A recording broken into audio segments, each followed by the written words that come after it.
Rebonjour, c'est presque fini, c'est presque la fin de cette troisième journée. Elle a été très intense comme les autres.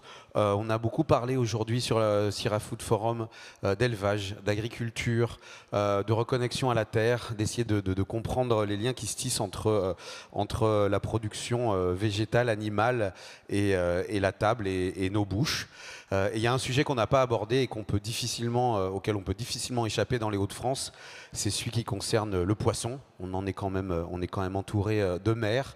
Et le poisson dont on sait qu'il est la pêche, on sait qu'elle est aussi parfois en difficulté et qu'une des solutions d'avenir, c'est très probablement l'aquaculture. Et pour aborder ce thème, pour comprendre ce que c'est qu'une aquaculture responsable et pour comprendre aussi quels sont les besoins auxquels l'aquaculture répond, nous avons ici deux invités. Tout d'abord, Stéphanie Guérin-Marichez. Je ne vais pas dire ton titre, je vais t'en laisser le soin parce qu'il est très long, mais tu es là parce que tu as fait le diagnostic, tu as participé au diagnostic justement sur l'aquaculture dans les Hauts-de-France. C'est la fin du festival, hein, ça devient difficile. Je vous demande s'il vous plaît de l'applaudir. Et à ses côtés, Renaud Serre, responsable commercial chez Aquanor. Bonjour. On va longuement parler de ce qu'est Aquanor, mais on entend bien aquaculture, Nord. On devine de quoi il s'agit et aussi d'un engagement sur le long terme pour développer cette filière. Je voudrais commencer, si tu permets Renaud, avec ce diagnostic parce qu'il va nous donner un cadre et comprendre d'abord pourquoi il y a eu besoin de faire un diagnostic autour de la filière aquaculture et quels en ont été les résultats. Oui, bonjour. Alors effectivement, un diagnostic qui s'appelle FIPAN, donc c'est Filière des produits aquatiques de demain, que j'ai conduit donc en tant que directrice opérationnelle d'un campus des métiers et des qualifications, accent l'étude vraiment sur les besoins en compétences et de la montée en compétences qui pourront demain accompagner le développement de la filière des produits aquatiques. Dans cette filière des produits aquatiques, bien évidemment, l'aquaculture est ressortie comme un des enjeux majeurs de l'avenir. Aquaculture et aquaponie, on en parlera peut-être un petit peu tout à l'heure. Et l'objet de cette étude qui a été conduite donc en 2022 avec un consortium d'acteurs et d'experts, parmi lesquels donc la CCI Hauts-de-France vraiment sur le volet de la pêche, consortium avec le pôle de compétitivité Aquimer, donc qui est un pôle de compétitivité nationale autour de ces enjeux, et puis avec également la plateforme d'innovation de Nouvelle Vague qui se situe également en région et qui est un expert au niveau de l'innovation en aquaculture. On comprend bien qu'il y a une question qui se pose. L'aquaculture, c'est aussi quelque chose qui est à la fois ancien, mais qui prend des proportions et qui se développe d'une façon totalement nouvelle. Quand je dis ancien, c'est qu'il y a quelques traditions d'aquaculture, mais que là, on parle évidemment d'autres phénomènes et avec Aquanor, avec Renaud, on va évidemment l'évoquer. Mais il y avait le besoin de définir ce paysage parce que c'est quoi le problème, pour le dire de façon crue ? Alors, il y avait besoin effectivement de travailler sur ce sujet parce que actuellement, donc, si je résume, on a une augmentation de la population, une augmentation donc des besoins alimentaires, une stratégie d'État qui s'appelle stratégie d'alimentation durable et favorable à la santé, et tout ça croise au niveau des produits aquatiques, et bien les enjeux liés d'un côté avec l'approvisionnement via la pêche, mais qui a atteint ses limites en termes de durabilité. Donc l'enjeu n'est pas du tout, bien évidemment, pour nos amis pêcheurs de les limiter dans leur pêche, mais bien d'accompagner une offre complémentaire qui pourra passer par l'aquaculture. Et puis qui va renforcer aussi la transformation, puisque le diagnostic travaille également sur tout le volet transformation avec Boulogne-sur-Mer, qui est première plateforme nationale de transformation des produits aquatiques. Oui, on n'est pas là pour que le premier port de pêche de France arrête de pêcher. Et qu'il le reste. Mais on est bien obligé de constater que les réserves halieutiques sont problématiques. Il faut parfois diminuer les quotas de pêche. On voit aussi que malheureusement, malgré tout ce qu'on peut faire, les gens continuent à manger un petit peu toujours les mêmes sortes de poissons. C'est vrai aussi, ça a une influence ? Alors ça aussi, c'est revenu dans le diagnostic, dans l'état des lieux, c'est qu'effectivement, la population européenne, mais surtout française, a tendance à ne consommer que 5 à 10 sortes de produits aquatiques, alors qu'il y en existe une gamme beaucoup plus large, que ce soit au niveau de la pêche, bien évidemment, mais aussi au niveau de l'aquaculture. Et l'aquaculture est en train d'évoluer aussi pour diversifier la production des espèces. Donc tout l'enjeu également est là. Bon, aquaculture, on ne va pas tout complètement redéfinir, mais peut-être que le meilleur moyen d'expliquer ce que c'est, Renaud, c'est de dire ce qu'est Aquanor et ce que fait Aquanor. D'abord, depuis quand existe Aquanor? Alors, Aquanor a 40 ans cette année. C'est notre anniversaire cette année. C'est une des plus vieilles piscicultures de bar dorade de France. Ce que l'on fait, c'est de l'élevage de bar et de dorade. Hein, chaque pisciculture, généralement, élève 1, 2, 3 espèces, mais guère plus, puisque chaque espèce a ses besoins et donc chaque pisciculture est ciblée vers une espèce de poisson. Pourquoi le bar dorade? D'une part parce que ce sont des poissons nobles et qu'on en a maîtrisé au départ l'élevage en France. Donc c'est une vieille histoire française qui aujourd'hui nous échappe un peu. Je voudrais revenir sur une petite chose. Tout à l'heure, on a parlé effectivement des besoins de la population. Aujourd'hui, il y a un chiffre qui est assez frappant entre ce qu'on exporte, parce qu'on exporte aussi un peu nos poissons, tout confondu, pêche et aquaculture, et ce qu'on importe. Notre jour d'indépendance se situe maintenant à la fin avril, vers le seafood, au 24 avril. C'est-à-dire qu'à partir du 24 avril, on n'importe plus, on a consommé tout ce qu'on produisait sur le territoire. Ça pose aussi question.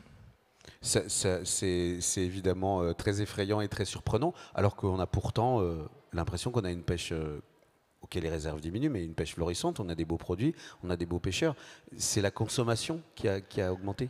C'est la consommation qui a augmenté, et puis vous avez aussi une appétence pour des produits qui viennent d'ailleurs. Hein. Le saumon est très peu produit en France. La crevette, c'est majoritairement un produit tropical.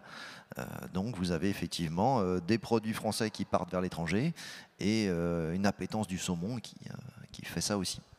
On pourrait, on va revenir sur l'aquaculture, mais on voit qu'il y a aussi besoin d'une pédagogie, comme avec de nombreux produits, comme avec la viande, comme avec les légumes, d'arrêter de manger systématiquement toujours la même chose et de diversifier le menu, de s'intéresser aussi à des poissons moins nobles, ou en tout cas à des poissons nobles locaux.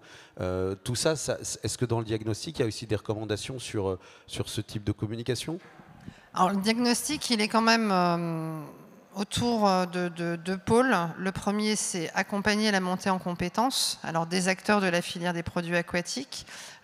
Mais quelque part, moi, j'ai eu un effet d'opportunité, c'est que je m'occupais avant d'un campus qui était sur les produits aquatiques et j'ai basculé sur le campus en hôtellerie, restauration et tourisme. Donc, j'ai dit, tiens, je vais voir un petit peu avec nos amis restaurateurs quelle est l'image qu'ils ont justement des produits d'aquaculture. Et effectivement, on en est arrivé à des besoins de montée en compétences sur le sujet. Et le deuxième axe de travail, c'est l'attractivité en fait des métiers et des formations. Voilà, qui sont deux sujets qu'on retrouve et qui sont très communs à ces deux filières. Bon alors, le premier point est l'attractivité. Il y a une mauvaise image, Renaud, de la pisciculture? Il y a un sentiment ambivalent. Vous l'avez dit tout à l'heure, l'aquaculture, c'est une vieille chose, on va dire, un vieil élevage. On élève de la carpe depuis plusieurs milliers d'années, mais l'aquaculture moderne, c'est relativement récent. Aujourd'hui, personne ne s'offusque sur le fait que la viande soit un produit d'élevage. Sur le poisson, il y a encore cette possibilité d'avoir du sauvage. C'est le dernier métier de chasse-pêche-cueillette, en quelque sorte. Hein. Mais on oppose souvent les deux, alors que ce n'est pas nécessaire de les opposer. Et puis, il y a, comme dans tout métier, différentes qualités d'aquaculture qui font qu'il a été facile parfois de relayer ce qui ne va pas, de montrer ce qui ne va pas, et d'en faire une généralité. Parce qu'il y a encore le sujet du sauvage qui est possible pour dire « moi je ne fais que du sauvage ». Aujourd'hui, les chefs, même le grand public, sait distinguer un poulet de batterie d'un poulet label rouge. Ce sont bien tous les deux des poulets, mais en aucun cas ce ne sont les mêmes, c'est la même qualité. Ça, le chef sait le faire, le grand public sait le faire. Dans le poisson d'élevage aujourd'hui, bien malin celui qui dira quels sont les critères qui permettent de différencier un élevage pour la gastronomie d'un élevage très grand public, mass market. De ce fait, il y a beaucoup de mass market sur le terrain, beaucoup de produits, on va dire, pas chers, et ça dévalorise l'image de l'aquaculture. On a l'image évidemment, puisque tu parlais du saumon, qui est déjà un produit toujours évidemment d'importation, mais en plus de ça, très souvent un produit de mauvaise aquaculture. Enfin, j'emploie peut-être un mot trop fort, mais on sait que c'est pas toujours produit de la bonne façon, et en tout cas pas dans les conditions dans lesquelles vous travaillez chez Aquanor. Alors oui, c'est vrai qu'on tend à être durable et avoir une approche durable. Alors sur une ferme qui a 40 ans, c'est un processus long. Mais oui, on n'a pas voulu aller vers de l'ultra-production. On a voulu vraiment aller vers la qualité. Parce qu'on est français, parce qu'on essaye de faire un produit qui plaise à la restauration. C'est une très longue histoire, hein. On a été parrain du Bocuse d'Or dans les années 2000. Donc ça fait longtemps qu'on essaye de promouvoir cette aquaculture durable, responsable, de qualité. Concrètement, ça veut dire que comment sont élevés ces bars et ces dorades, dans quelles conditions, avec quel type d'alimentation? Alors, peut-être qu'il faut que je prenne la question différemment. Comment, je vais vous dire, dans l'eau et en leur donnant du granulé. Mais ce que vous voulez dire, c'est quelle est la différence en fait? Quelle sont les différences, voilà. Alors, chez Aquanor, on est sur une ferme très spéciale, puisque nous ne sommes pas en mer, mais à terre, donc dans des bassins. Nous pompons de l'eau, environ 12 mètres cubes à la seconde, ce qui est énorme, hein. Et nous mettons cette eau dans les bassins, ce qui fait que le poisson nage toujours contre le courant. Il fait du sport. Et la deuxième chose, c'est que nous avons une maîtrise de nos températures d'eau qui nous permet de ne pas aller trop haut. C'est-à-dire quand le poisson qui est un animal à sang froid, le poisson il grossit en fonction de la température. Et si vous voulez aller très vite et faire un poisson pas cher, vous lui mettez de l'eau très chaude, vous lui mettez un aliment fort gras, et vous aurez un poisson de qualité assez moyenne. Nous, on va au contraire prendre le temps, hein. On prend 1 an de plus pour faire un grand bar par rapport à un produit qui viendrait de Méditerranée orientale. Donc on va faire un élevage un peu slow food. On va l'élever lentement, on va l'élever avec du courant, et peut-être que par la suite, on va revenir sur l'aspect nutrition aussi, qui est une part importante. Oui, mais je veux bien qu'on en parle maintenant, en fait, si tu permets, parce que ça va nous donner la matrice pour comprendre comment est-ce qu'on va faire monter en compétence les autres, puisque on peut dire qu'Aquanor est quand même là une référence dans le bien faire. Oui, tout à fait. On est une référence en France par la qualité de nos produits qui sont reconnus, par le temps depuis lequel on existe. Pour ce qui est du nourrissage, le fait que nous poussions nos poissons lentement ne nécessite pas que nous ayons un aliment qui soit très riche, trop gras. Nous élevons 2 espèces qui sont des carnassiers. Donc évidemment, ils ont des besoins de carnassiers. On va leur apporter environ 20% de farine issue de poissons, parce que ce sont des animaux qui mangent du poisson. Et nous allons complémenter ceci avec du soja, avec des protéines de protéagineux comme du pois ou autre, et avec aussi une partie farine, tout simple. Plus de l'huile évidemment. Ce qu'on cherche, c'est évidemment avoir quelque chose de durable. Si vous nourrissez 100% poisson, c'est pas très durable, il faut mieux manger le poisson. Si vous n'en mettez que 20%, c'est plus durable, mais par contre il faut retrouver le goût. Donc c'est beaucoup de recherche sur le goût. Et il faut que vous retrouviez aussi la promesse d'un produit sain, c'est-à-dire que les oméga 3 soient présents comme dans un produit sauvage. C'est-à-dire avoir la qualité d'un produit sauvage sans pour autant solliciter autant la mer et avoir une nourriture qui soit respectueuse. Je termine sur la nourriture. 2 points importants, vous ne le goûterez pas dans votre assiette, mais c'est important pour nous. Aujourd'hui, on nourrit sans utiliser d'OGM. On croit que ce n'est pas durable. C'est ça aussi la durabilité. Et on nourrit sans farine animale d'origine terrestre. Ce sont 2 choses qui sont légales aujourd'hui dans l'aquaculture. Mais on ne souhaite pas le faire. On pense que le consommateur ne le souhaite pas. Donc on préfère le dire. Nous, on fait de cette manière-là. On essaye d'avoir un produit haut de gamme. C'est vrai que ça paraît choquant l'idée de nourrir des poissons avec de la farine animale terrestre. C'est autorisé pourtant. Tu parlais de la montée en compétences. Là, on a un exemple de bonne pratique, de volonté de durabilité, d'un élevage de qualité, de respect de l'animal, de l'environnement. Ce sans pointer du doigt, mais il faut qu'il y ait une amélioration sur la filière générale dans ce sens-là. Il y a encore des progrès à faire? Oui, une amélioration. Et puis pour rebondir sur ce que disait Renaud tout à l'heure, on parle beaucoup de relocalisation au niveau de la France. Et là aussi, c'est un véritable enjeu. On ne produit pas, on reste quand même leader en termes de production aquacole au niveau de l'Europe, mais on pourrait faire tellement plus avec une qualité de produit qui est remarquable, que c'était vraiment important de s'intéresser au sujet et de voir comment est-ce qu'on peut par l'accompagnement à la formation, l'attractivité, eh bien, aider aussi demain des investisseurs qui vont venir compléter l'offre en aquaculture en France. Aider de jeunes aquaculteurs à s'installer, à développer de nouvelles activités, c'est aussi ça? Oui, et puis de nouveaux concepts aussi, parce que on en entend parler de temps en temps, alors avec beaucoup de résistance sur des fermes de saumon en circuit fermé, ce qu'on appelle. Ça a du mal à passer, alors que ça se fait ailleurs et on mange du saumon et il est élevé à peu près dans les mêmes conditions. Donc on a une petite résistance à ce niveau-là. On a de plus en plus de start-up également qui sont en train de se développer sur l'aquaculture. On a fait une étude des bonnes pratiques au niveau national, donc j'ai eu la chance de me rendre sur certains lieux et il y a notamment des producteurs là, de crevettes qui sont en train de s'installer, d'autres qui travaillent sur des nouvelles espèces, donc c'est en train de bouger, on sent un frémissement. Et puis j'en parlais tout à l'heure, l'aquaponie, donc qui là va associer en fait la production de poissons qu'on va manger pour la plupart du temps, avec de l'hydroponie, donc de la culture d'espèces végétales en circuit fermé également. Donc c'est très économe en eau.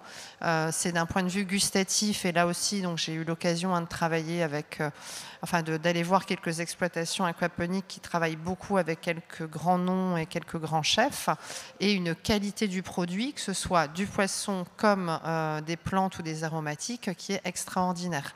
C'est pas encore tout à fait arrivé en région, mais ça va arriver. Et là aussi, c'est important de s'y préparer pour que les restaurateurs puissent également demain utiliser tous ces produits. On parle de culture d'herbes aromatiques le plus souvent, de tout ce qui est herbe.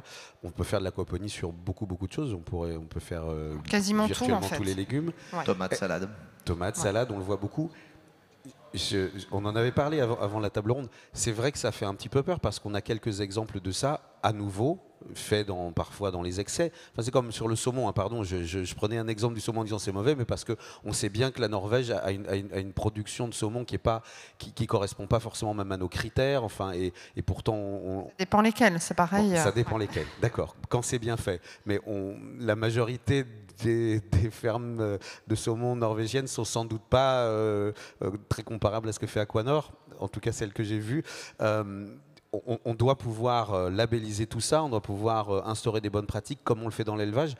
Renaud, tu parlais de labels. Est-ce que tout ça existe aujourd'hui? Est-ce que moi, consommateur, j'ai le moyen de savoir si j'achète un bon poisson d'aquaculture ou un mauvais? Alors, il y a une première chose. On va dire que ce qui est important dans le poisson, c'est la fraîcheur. La fraîcheur, elle dépend de la distance. Et donc, acheter local, c'est aussi acheter plus frais. Bon, bien sûr, à condition que le poissonnier ou le grossiste travaille bien, mais... il y a déjà une empreinte carbone pour le transport qui est bien moindre, c'est quelque chose de plus durable, et effectivement la fraîcheur est le premier critère qu'on peut demander. Par la suite, un deuxième critère, c'est l'origine France, qui permet d'éviter un certain nombre de pratiques. Je vais parler plus largement que du cas d'Aquanor, mais les farines animales aujourd'hui ne sont pas utilisées non plus sur la truticulture française. Donc voilà, il y a un certain nombre de points aujourd'hui qui font la différence entre le poisson français et d'autres poissons. Ce qu'il faut, c'est réussir à accompagner. On est ici dans un festival de cuisine, et ce qu'il faut réussir, c'est à faire passer le message au chef. On en a un là au premier rang qui utilise notre produit et je le remercie. Mais effectivement, il faut faire passer ce message au chef. Ce n'est pas une honte d'utiliser du poisson d'élevage, comme on utilise de la viande d'élevage. Et oui, il faut le dire, il faut j'allais dire le crier haut et fort, surtout dans les Hauts-de-France. de façon à montrer au consommateur final que oui, on peut faire bien les choses. Tu l'as évoqué, mais il faut quand même souligner ça. L'aquaculture, c'est aussi une réponse durable et éco-responsable aussi aux excès d'une certaine pêche. Et là encore, je suis d'accord, on ne jette pas la pierre aux pêcheurs, mais c'est aussi un moyen de laisser respirer la mer, tu disais. Oui et non, ça dépend de ce que l'on fait. C'est toujours la même chose, il ne faut pas tout mettre dans le même sac. Je ne voudrais pas dire du mal de mes confrères ici là-dessus. Il est vrai que l'aquaculture a besoin, à date, d'une partie de farine de poisson issue du milieu marin. Il faut que celle-ci soit faite dans des conditions d'exploitation qui soient raisonnables. Alors, on pêche aujourd'hui pour faire de la farine, essentiellement des poissons dits minotiers qui n'ont pas grand intérêt pour l'homme et qui sont des poissons à cycle rapide, qui vont se reproduire rapidement. Donc on peut prendre dans cette biomasse sans épuiser. Ce n'est pas un poisson qui va mettre 10 ans à se reproduire. Mais toujours est-il qu'on voit aussi des exemples de ces pêcheries-là qui sont gérées de la mauvaise manière. Donc c'est aussi un des enjeux, c'est aussi trouver demain d'autres sources. On fait des tests chez Aquanor, on est centre de recherche parce qu'on va tester des aliments faits à partir de microalgues pour avoir des huiles intéressantes. On va tester aussi des farines d'insectes. On parle beaucoup de l'insecte demain, les gens ne sont pas prêts à le consommer, mais peut-être qu'on pourrait le donner aux poissons. Après tout, si on regarde une truite, elle mange beaucoup d'insectes. Hein, ceux qui ont déjà pêché une truite sauvage le voient bien. Donc pourquoi pas. Donc, mais il ne faut pas que ça change les qualités organoleptiques du poisson. Est-ce que ça sera plus durable? Voilà, ça peut être une des solutions, une des pistes. Tout n'est pas bon ou pas bon dans l'aquaculture, il y a toute une série de dégradés. Et effectivement, une aquaculture trop industrielle et lointaine, ouais, c'est pas très bon. C'est pas la solution. C'est pas cher, c'est pas très bon. Donc effectivement, chaque chose a un prix et prendre du local, prendre du français, essayer d'aller vers quelque chose de plus durable. Nous, on est labellisé par Mr Goodfish, par exemple, là-dessus, pour essayer justement de travailler dans le bon sens. Stéphanie, dans le fond, ce qui ressort du diagnostic et ce qui paraît important, c'est de créer le bon équilibre entre pêche et aquaculture, de dynamiser le secteur de l'aquaculture de façon responsable et de créer des partenariats entre les deux, des liens. Enfin, c'est l'un avec l'autre, surtout pas l'un contre l'autre. Oui, non, mais c'est ça, des liens, la souveraineté alimentaire, on en a parlé tout à l'heure, la durabilité. C'est pour ça que je ne suis pas tout à fait d'accord. On a quand même une production en aquaculture qui est globalement de bonne qualité. Je pense au-delà de nos frontières. Mais c'est vrai que c'est quand même plus vertueux de pouvoir s'approvisionner à moins de 200 km plutôt que d'aller chercher à des milliers de kilomètres. Et ça, on le retrouve aussi pour la pêche, le sujet est le même. Donc, moi, c'est se concentrer sur comment est-ce qu'on peut produire local et avoir cette connaissance. Et durable. Et durable. Et puis, en plus, au niveau du consommateur, en fait, moi, je suis toujours étonnée. Je vais au restaurant, il y a du bar. Je demande, c'est du bar de ligne ou d'aquaculture. Oh là, on me dit non, de ligne, madame, de ligne, madame. Et quand je dis, bah oui, mais moi, j'aimerais avoir du bar d'aquaculture. Ah bah attendez, je vais aller me renseigner. En fait, voilà, il y a tout de suite un message et en fait, on ne connaît pas.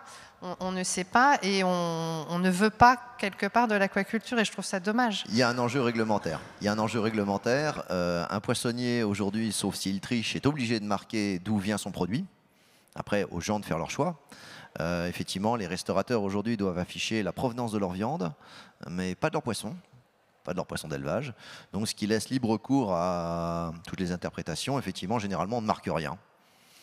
Ce qui va pour le mieux comme pour le meilleur, mais qui entretient un peu la suspicion. Je pense que de la transparence, aller dire d'où viennent les choses, ça sera tout bénéf pour le consommateur, aussi bénéfique pour les éleveurs français qui pourront se retrouver dans une position un peu plus favorable pour mettre leurs produits en avant. Et comme toujours, on a besoin d'une information, donc on a besoin d'un encadrement qui n'est pas encore satisfaisant, mais je pose la question à tous les deux, parce que vous ne m'avez pas vraiment répondu là-dessus, mais est-ce qu'on a de quoi, en l'occurrence au restaurant, non, on n'a pas de quoi renseigner le consommateur, il faudrait que ça change. Quels sont les autres leviers, quels sont les autres éléments d'information qui sont aujourd'hui manquants ou qui peuvent être améliorés?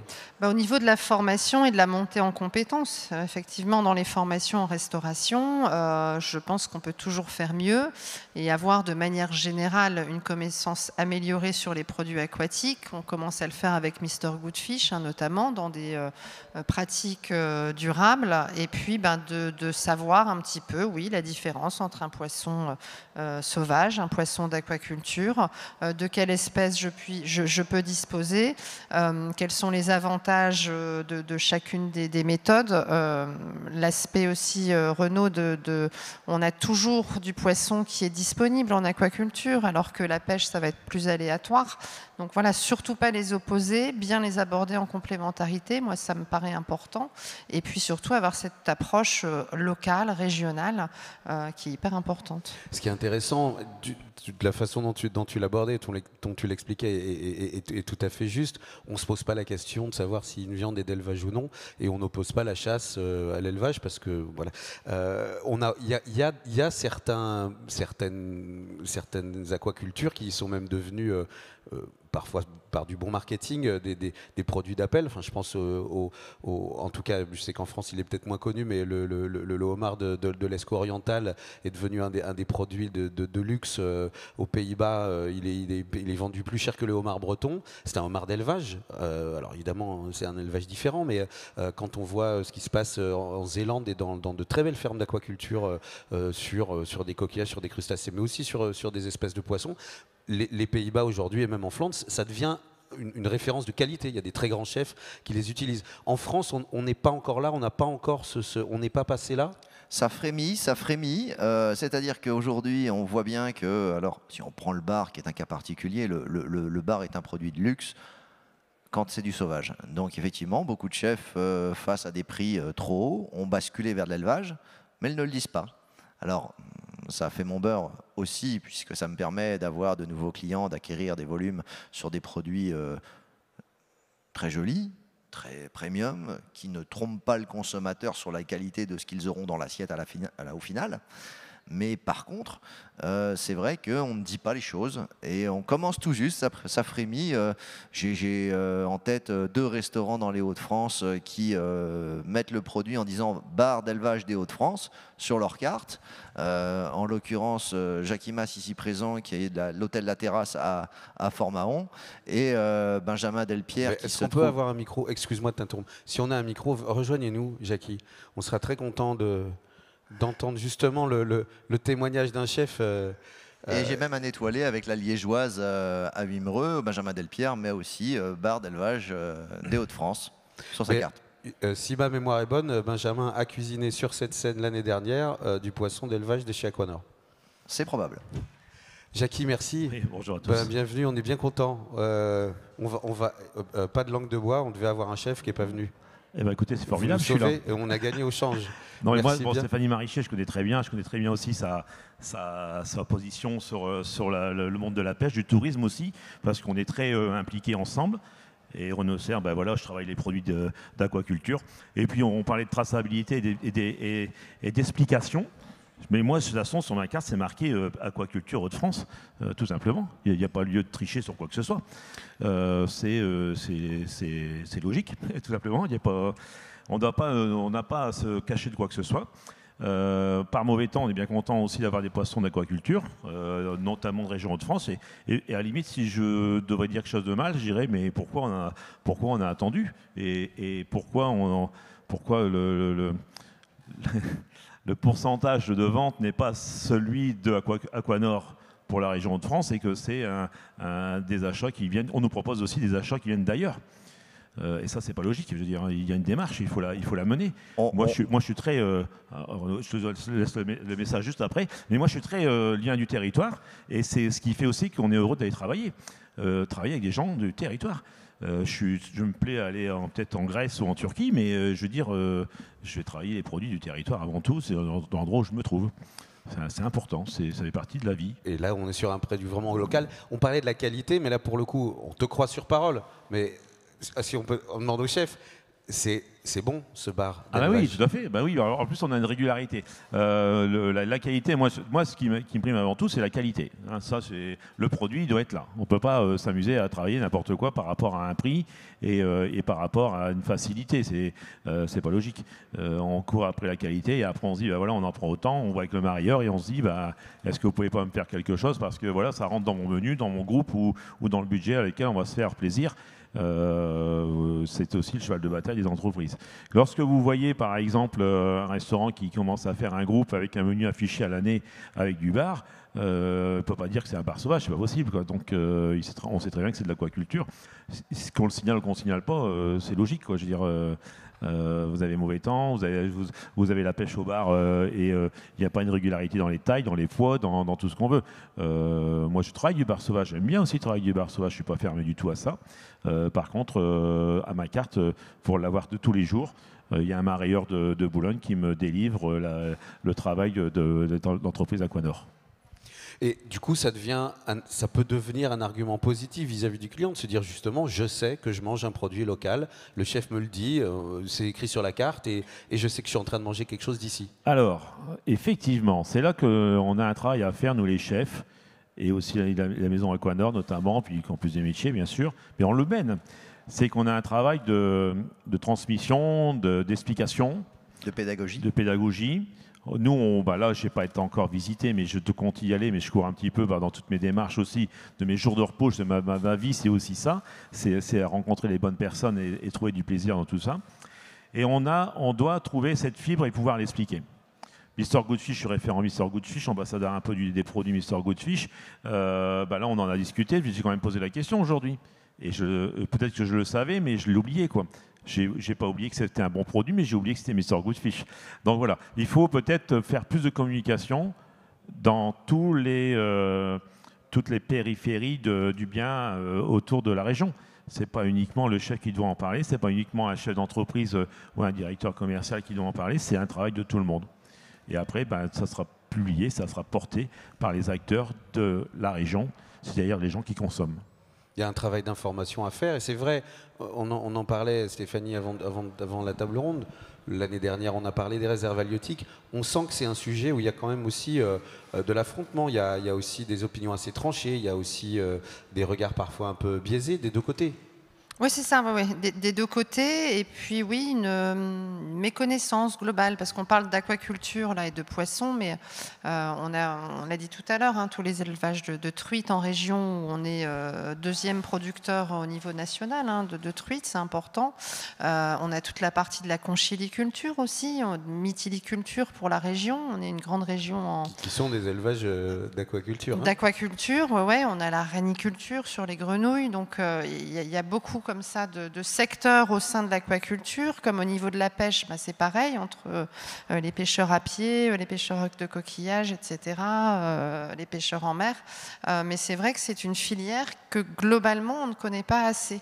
Et c'est important d'apprendre à la connaître, d'aller vers les producteurs et puis d'offrir un choix qui va être plus large demain à nos restaurateurs. De redire que ça fait partie du territoire, du paysage, des saveurs des Hauts-de-France, que ça fait partie de cette culture culinaire à part entière, Renaud. Oui, tout à fait. Oui, c'est vraiment axé sur la qualité, montrer aux gens que oui, ça fait longtemps, il y a 40 ans qu'on est là, à Aquanor, et ça fait 40 ans qu'on essaye de faire un produit se rapprochant le plus possible du bar sauvage en termes de goût, et d'avoir vraiment cette alternative. Je vais donner quelques chiffres, parce qu'on parle effectivement, je ne suis pas là pour opposer l'élevage à la pêche, bien au contraire.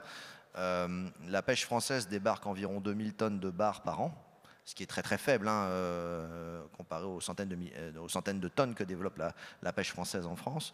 Il y a 20 000 tonnes environ de bar dorade sur le marché français consommées par an. La production française globale d'aquaculture fait 4000 tonnes. Donc 2000 tonnes de sauvage, 4000 tonnes d'élevage. Vous voyez qu'on n'y est pas du tout. Il y a majoritairement de l'importation et c'est vrai qu'on a tiré, on tire un peu le marché vers le bas, aller vers du produit très cheap, pas cher, et à faire passer quelque chose qui était avant. Quand on avait que du bar sauvage, c'était forcément très cher, quoi. C'était forcément un produit de luxe, on n'en mangeait pas tous les jours. C'était un produit qualitatif. Aujourd'hui, on fait le saumon pareil. Et aujourd'hui, on en fait des produits très bon marché, avec des productions qui sont avec des niveaux qualitatifs qui ne sont pas celles qu'on exige, qu'exige un chef, par exemple, aujourd'hui. Pour compenser, il faudrait arriver à quel niveau de production? Tu évoquais, en avril, on n'est déjà plus en autonomie. Je veux dire, concrètement, par rapport à ce qui existe aujourd'hui, on parle de développement dans quelle mesure? Il faut tripler et quadrupler la capacité? Les objectifs, en tout cas, ouais, sur France 2030, hein, c'est grosso modo de multiplier par 3 la production en aquaculture en France. Et multiplier par 3, pas avec les acteurs existants uniquement, mais évidemment en développant. Parce que, en développant et diversifiant. Non, c'est pas votre objectif non plus. Non, notre but, c'est pas de. Si vous voulez, il faut avoir une taille critique, effectivement, pour faire les choses, mais c'est pas d'aller à tout va vers quelque chose d'énorme. Effectivement, il y a plein d'aquacultures nouvelles, on en parlait tout à l'heure, il y a plein de choses. Il y a un problème d'acceptabilité sociale de l'aquaculture aujourd'hui, de partage du territoire. En France, si on prend l'aquaculture marine, aujourd'hui, pourquoi il y a quasiment rien sur le littoral français et énormément en Grèce, énormément en Espagne? Parce que dans ces pays-là, il y a une réelle volonté politique d'aller proposer des espaces partagés. Aujourd'hui en France, contre le tourisme, on perd toujours, que ce soit les mytiliculteurs, que ce soit tous les gens, tous les paysans de la mer, tous les éleveurs ont du mal à avoir un accès au littoral. Alors, on parlait tout à l'heure aussi du saumon en recirculé, ce qu'on appelle en race, techniquement, et on voit aussi dessus de fortes oppositions. Alors, tout n'est pas rose dans le saumon en race, mais il y a des oppositions non constructives, masquées, de gens qui ne veulent zéro élevage, pas de chat chez nous, not in my backyard, comme on dit, et voilà, c'est un véritable problème. Si on veut tripler la production française, il faut accepter des élevages. Et il faut par contre avoir des élevages qui soient durables. Et donc ça passera, je le redis, mais tu le disais tout à l'heure, par des ambassadeurs comme Jackie. Il faut montrer aux gens que c'est bon, que c'est possible. Il faut continuer à leur faire goûter ça. Et peut-être encore d'autres espèces qui ne sont pas en aquaculture aujourd'hui. Pourquoi pas? De toute façon, moi, par exemple, j'ai travaillé les poissons de Boulogne-sur-Mer, de la criée. Je travaille aussi du saumon parce que je fume du saumon. Donc voilà, je suis un peu diversifié, mais ça fait partie aussi du plaisir d'aller travailler des produits qui nous sommes proposés en fonction des saisons. L'aquaculture, l'avantage, c'est c'est la saison toute l'année. À nous de le figer dans nos cartes, à nous de le figer dans les moments de tempête où on ne peut pas proposer de la vive ou du maquereau, mais en même temps à nous de le figer dans la carte quand il y a aussi du maquereau et de la vive. Ça fait partie du panel des produits qui doivent être dans nos cartes des restaurateurs. Mais de toute façon, ça l'est déjà. Mais il n'y a pas lieu de tricher de quoi que ce soit.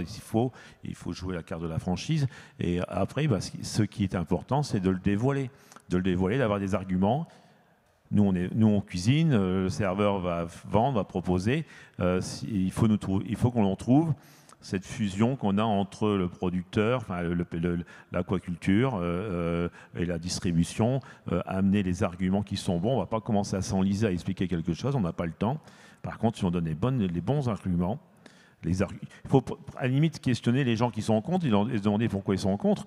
S'ils sont bons et sont d'accord et puis qu'il n'y a pas de débat là-dessus, par contre on cherche à la réponse sur les choses dans lesquelles on n'est pas d'accord. Mais l'aquaculture a sa place, bien sûr, l'aquaculture de région a sa place, bien sûr, sur nos étals et notamment dans les restaurants de la région et bien plus loin. Non, ça serait presque une conclusion idéale, mais j'ai quand même envie de vous demander à tous les trois de regarder un tout petit peu dans la boule de cristal et de se dire il y a eu un diagnostic, est-ce qu'il doit y en avoir un autre? Et puis surtout, où est-ce qu'on va? On a dit tout ça, on comprend bien quels sont les besoins, mais sérieusement, est-ce qu'il y a un optimisme? Et je vous pose la question à tous les trois. Est-ce qu'on peut se donner rendez-vous dans 5 ans et se dire ça y est, on a avancé? Ah bah oui, moi complètement. L'idée d'un diagnostic, de toute façon, en soi, s'il n'aboutit pas sur du concret, sur des projets, sur de la mise à place d'actions, ça ne sert à rien. Donc là, ça va être la phase numéro 2. Et comment est-ce qu'on traduit effectivement tout ça en termes d'opérationnel? Et je compte bien, avec le campus, proposer des choses collectivement et qu'on puisse les mettre en place à l'horizon de 5 ans. Et Renaud, Aquanor sera là dans 5 ans, aura encore découvert de nouvelles pistes et de nouvelles voies? Bien sûr, on sera là encore dans 5 ans. Bien sûr, on y travaille tous les jours. On espère demain être une marque reconnue, que les gens puissent dire « moi, je veux du Aquanor parce que c'est bon, je le connais ». Ça, c'est notre travail. C'est le travail vers les chefs, c'est le travail vers le grand public aussi, que les gens puissent dire demain « bah oui, moi, je sais, je veux du Aquanor, c'est du local, c'est bon, je le sais ». Et pour élargir, effectivement, je pense que de toute façon, on est contraint d'aller vers plus d'aquaculture. Il faudra trouver les aquacultures durables de façon à ce que ça soit compatible avec notre monde qui a des limites finies, et il faudra être innovant. Il y a plein de choses qui sortent, il y a plein de choses intéressantes. On verra ce qu'il y en est dans 5 ans, mais c'est un métier, un milieu excitant. Je dis ça à l'attention de ceux aussi qui cherchent leur voie pour demain. C'est un métier qui embauche. Ben, c'est bien que tu le dises parce qu'on a parlé de ça, on a parlé de la difficulté pour les jeunes à parfois pouvoir investir dans des entreprises viables. L'aquaculture, c'est viable, c'est vivable et c'est viable, et on peut développer des activités pérennes. Tout à fait, tout à fait. Bon, et la clé, ça sera quand même aussi la recherche. C'est pour ça que vous avez cette activité-là et ce laboratoire, on peut l'appeler comme ça, de développement. C'est pas un laboratoire, c'est-à-dire qu'on travaille en collaboration avec les fabricants d'aliments qui nous fournissent aujourd'hui, et on leur propose toute une série de bassins où ils peuvent mener des tests, et on le fait aussi en collaboration avec des clients qui eux aussi sont intéressés par la durabilité et qui vont faire des tests sur les aliments de demain. Donc j'ai parlé microalgues, j'ai parlé effectivement farine d'insectes, on verra où cela nous mène, mais oui, il faut toujours rechercher à augmenter la durabilité. Quand on a commencé à élever des truites il y a 100 ans, on leur donnait que du poisson, point. Aujourd'hui, si on veut une aquaculture qui pallie la demande et la limite de la pêche, il faut une aquaculture durable. Stéphanie, tu voulais ajouter quelque chose? Juste pour compléter, oui, sur la recherche, parce que c'est hyper important. Moi, j'ai travaillé aussi avec les acteurs de la recherche, de l'enseignement. Donc, il y a le lycée de Coulogne, qui est l'établissement de référence qui va proposer en formation en aquaculture et qui travaille sur la recherche. Notamment, je pense que je ne trahis pas un secret, qui a travaillé sur la production d'huîtres qui vont peut-être revenir dans les quelques mois ou quelques années en région. Il y a un projet sur le sciure aussi, avec des essais qui ont été très prometteurs. Donc ça bouge beaucoup. Il y a l'Université du Littoral également qui a un beau laboratoire de recherche en aquaculture, et puis la plateforme d'innovation Nouvelle Vague, dont j'ai parlé tout à l'heure, qui est vraiment à la pointe aussi des recherches sur le sujet. Donc on a l'ensemble d'un écosystème en recherche en région qui est formidable. Oui, la plateforme Nouvelle Vague notamment. Aujourd'hui, vous êtes un groupe, vous voulez faire de la recherche pour élever une nouvelle espèce. Ils ont tout ce qu'il faut sur place pour essayer de faire des tests, pour essayer d'avoir... c'est du concret, l'aquaculture. Il faut de la place, il faut du temps, il faut de la compréhension, et donc il faut des outils. Le ticket d'entrée pour qui veut se lancer est un peu onéreux, et donc des outils comme ça permettent aussi d'aller voir ce qui se passera demain et d'aider les gens à se mettre en route. Demain, l'aquaculture a un avenir et l'aquaculture sera notre avenir. C'est un peu la conclusion de ce diagnostic qu'on a fait ensemble. Il n'était pas aussi fouillé et sérieux que le tien, mais il nous a sûrement tous beaucoup éclairés. Je vous remercie tous les trois. Je vous demande de les applaudir, d'avoir été présents pour parler de ce sujet. Merci Jackie d'être venu en dernière minute. C'était un très bon moment. On se retrouve dans une dizaine de minutes avec Xavier Lamarre de Poch Café et avec Maxime Gruson, le chef de Belnart à Bailleul, pour cuisiner et pour boire du café et pour cuisiner avec du café. Et ça va être un très beau final avec un très chouette chef. À tout de suite, merci.